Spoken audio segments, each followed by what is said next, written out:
Good afternoon, Jamar Perkins here. Welcome inside the Sports Zone. I am currently live from Evansville, Indiana at the Ford Center for some Ohio Valley Conference tournament action. Last night, unfortunately, our men did see a loss against Tennessee Tech. We saw a hard-working performance from two players, Cam Copeland with 10 points and 9 rebounds, and also Elton Walker with 16 points and 6 rebounds. It was a struggle for them as they ended up shooting 3 from 27 from three-point line. That's really what caused their fall. But we got to talk to Elton Walker in our post-game interview and got to hear some words from Coach Nate James. Austin Peay goes, my favorite sport of the year, basketball, can be seen soon as the Govs Madness event is set to start in a couple weeks. Some of you may remember it from last year. It's pretty much a showcase that involves three-point shooting, dunk contest, and an on-court scrimmage for both teams. There will also be a giveaway and a meet and greet with the players. Now, when is this, you ask? You got a little bit of time to request off work because it's going to be October 20th, 6 p.m. at the Dunn. So come on out for a taste of what these seasons have to come. Last night was a much more convincing win as Austin Peay took down SEMO by 41 points at 79-38.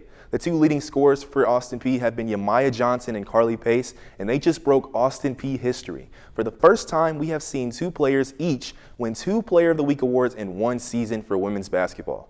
APSU is currently sitting at 3rd in the conference and will look to take on the Lady Tigers of Tennessee State tomorrow, which will be our homecoming game, but it has much bigger implications with it being our first ASUN conference opener. And also, it's a top 25 ranked matchup in the FCS with the Colonels being at 16 and the Governors at 23. Kickoff starts at 3 in the afternoon, but tailgating starts at 1, and you do not want to miss that. Scholarship giveaways, photo booths, and a free car smash. Yes, a free car smash will be all included for the ultimate fan experience. Good afternoon, Jamar Perkins here with head coach Corey Gibson, new head coach here at Austin Peay. Coach, I want to talk to you as far as making the move here to Austin Peay. I know it was something you said it wasn't a hard decision, but it was a difficult decision. What ultimately made you make that decision? Well, you know, when you equally yoked with the situation, it feels right, and it is right. Most of the time when you equally yoked with something, it's divine. And so you have to follow God's lead if you think in the spiritual realm of things and if you live in the spiritual realm of things. But, you know, we had planted some roots in Natchitoches, Louisiana with administration, with a group of young men that laid it on the line for us. And so it was difficult walking away from that because it was for a short period of time. But there was no ill will intent involved with a quick departure, because they know we invested our full hearts and we were committed to doing the job that we did to get the outcomes that we got this year, to have the success that we had. But we had to follow God's lead and make the move here to Clarksville, Tennessee. And we're looking forward to making sure that we make the impact that we need to make.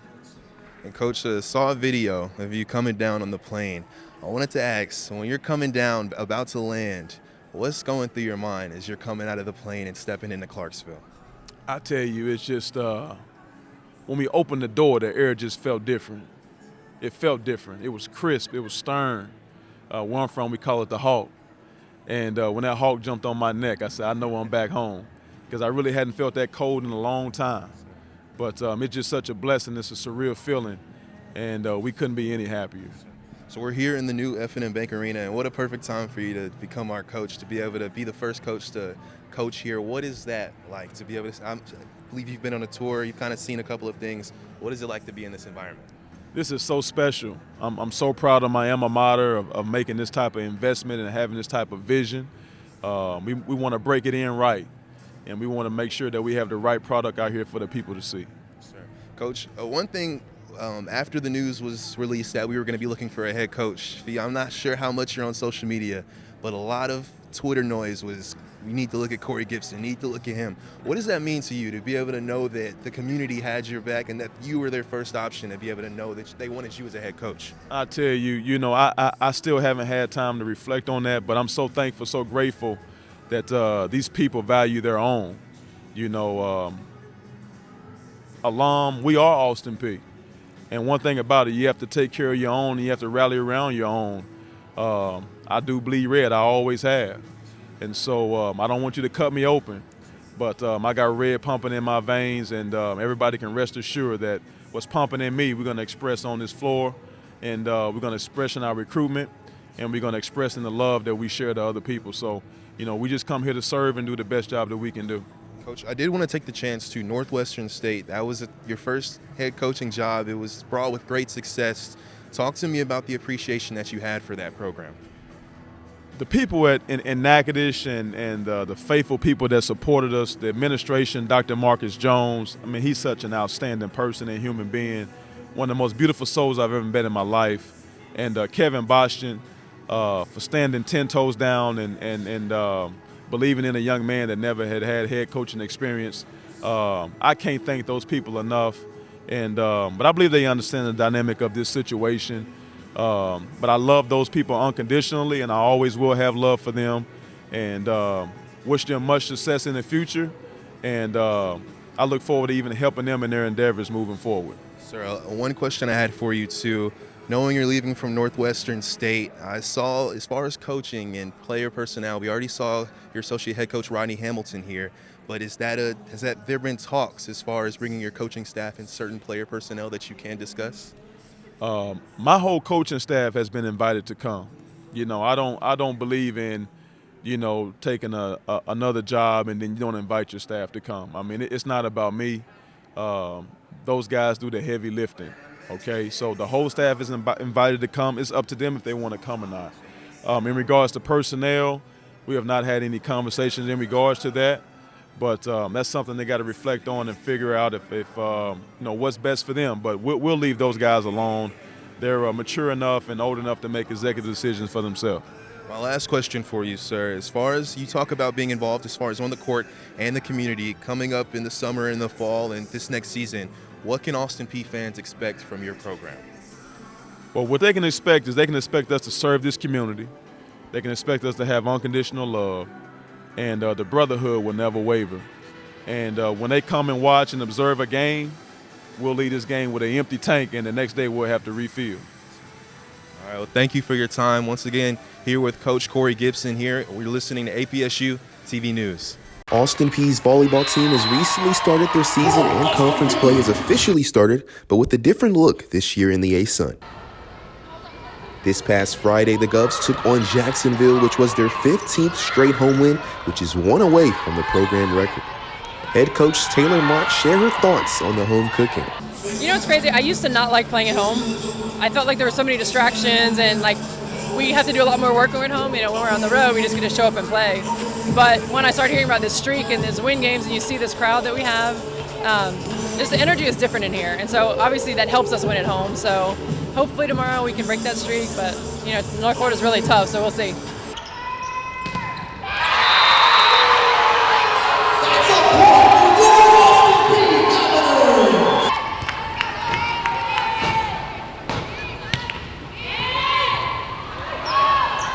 Austin Peay benefited from some huge serves and spikes, and sophomore Elizabeth Wheat shared her thoughts on if the feeling of getting a huge spike ever gets old. The way that it gets old, I mean, to get a ball and go up and see that you either have one block or no block up is one of the biggest things that I love. And the fact that, my setters can read that and, give a perfect ball up there and I go up and swing. But I feel like the court behind me has me. If I get blocked, they have my coverage. I'm not afraid to swing because I know who's behind me. The Govs did end up losing the next day against North Florida, one win shy of the program record in home wins, but will look to continue on their inaugural A-Sun Conference season with the bulk of the schedule still behind them. Jamar Perkins reporting for APSU TV News. I felt like we were in the locker room and it was like, hey man, bad half, but this second half is not predicated on the first half. This is a new half. And we always say, even if we're up at halftime, it's 0-0. And I thought our guys did just an unbelievable job of kind of hitting that reset button, seeing how close we were. I know the score to the outside untrained eye, looks like, hey, this is out of hand. To us, we're like, this game should be well in hand. We're this close, for making a few plays. During the offseason, there was a tight race to the starting quarterback position, and even after showing up later than others, Coach Walden explained how Mike DeLillo used a unique approach to learn the offense. When we first signed him, I couldn't get him here until the middle of June. And so I actually and this is to his credit now, because he didn't have to do this. He wanted to get on numerous Zoom calls and go over the offense. So we actually installed the whole offense before he ever got here, in May, because he wanted to get on Zoom and go over it and study it like a fine-tooth comb. So he actually already knew. And then when he showed up, you could see the intentionality of, like, you know, it wasn't just like, hey, yeah, I'm glad to be here. Like, no, I want to come here and win this job. Like I said, I've been to 3 different places, and this is the most welcoming anyone's ever been. I mean, you know, you have guys come in with the whole new day and age of the transfer portal. I mean, guys can go and leave and anytime you want. So each year the team is completely different. And this team took me in. I mean, it really feels like a family here. Like I've said, like, I think I've been here for just over 3 months, or just around 3 months. It feels like I've been here for 3 years. Austin Peay will look to continue their momentum as they travel to take on Central Arkansas this Saturday. Jamar Perkins reporting for APSU TV. Routine. Goes up. That one falls nothing but net. And Smalls will come in for Hale. And I think they're just trying to give Hale some breathers, letting her work on offense, but giving her some breaks as well. As they have that 2 post-player attack here, as they're going to bring Smalls back in. Now Morehouse with the basketball. It's a tie ball game, 28 all. Morehouse uses 2 screens. Now Adams has it. Adams will stop at the right elbow. She'll kick back out to Morehouse. Morehouse sidesteps, picks it back up, and finds Adams. Now Morehouse gets it again. Morehouse uses a screen from Adams on the left side. She'll find Styles. Styles will try to attack on Adams. Styles kicks it out, and Adams pump fakes. Adams will find Antonucci. She'll pull up a 3. She'll be fouled there. Nelson tried to come out and get the block, but hit her on the arm. So now Antonucci will go to the free throw line. Antonucci will shoot the 3 ball. It's 55% from the free throw line. And with that foul as well, it'll be Allen Nelson's 3rd. So she will be forced to come out. They're going to bring in Liz Gibbs. She has to. So Antonucci, one thing about her game, she's a 55% free throw shooter. Hasn't taken too many free throws on this season, though. So we'll see what she does here. And that first one misses, does everything but go in. On the season, she's an 11 for 20 free throw shooter at the line. Second free throw goes up. That one falls there, so Eagles take the lead with that free throw. It's 29-28. And now she'll get one more. Remember, she was fouled on the 3-point shot. A silent gem here for the Eagles, and she gets that free throw to go. So 30-28, Eagles with the lead. Roberson has it. Roberson across half court. Morehouse guarding her.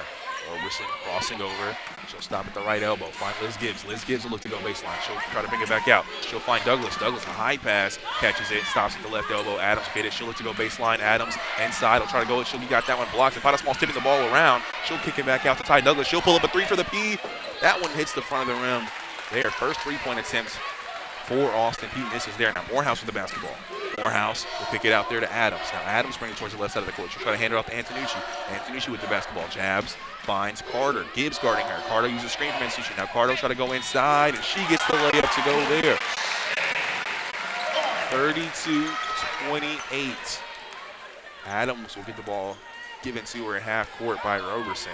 Styles guarding her. Adams at the top of the key. Adams, maybe they have the wrong set here. And that ball is stolen there from Morehouse. Now Adams has to play 2-on-1 defense. Look at the bounce pass to Styles.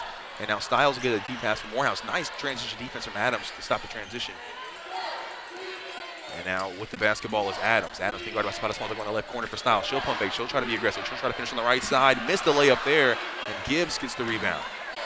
Now Gibbs will bring it up the court. Gibbs with the basketball. Gibbs looking over at Coach Young. Now, Gibbs has Zapata Small. She turns and faces. Zapata Smalls with the basketball. Put the ball down on the ground. We'll try to hand off to Gibbs. Gibbs gets it. Gibbs try to rip through. She's in the free throw line. She'll find Adams in the left corner. She'll pull up a 3, and Adams gets the 3 for the P there. First 3 of the ball game. 32-31. Eagles with the lead. Morehouse try to go fast. She'll go up with the left hand and get it to go there. Tough acrobatic finish. Now 34-31. And we have Hale coming in on the sideline. She'll check in. List as well for the Eagles. Now in the left wing, Roberson has it. She'll try to go baseline. She'll find Ty Douglas in the right corner. Douglas with the ball will try to go to cross court to Liz Gibbs, but it's a high pass and it goes out of bounds. There. So Hale will come in for Small, but not before the immediate timeout. So 34-31, Eagles with the lead. We have a fun one here, folks. 4 minutes and 8 seconds left in the third quarter. We'll be right back for more third quarter action here on 91.9 FM.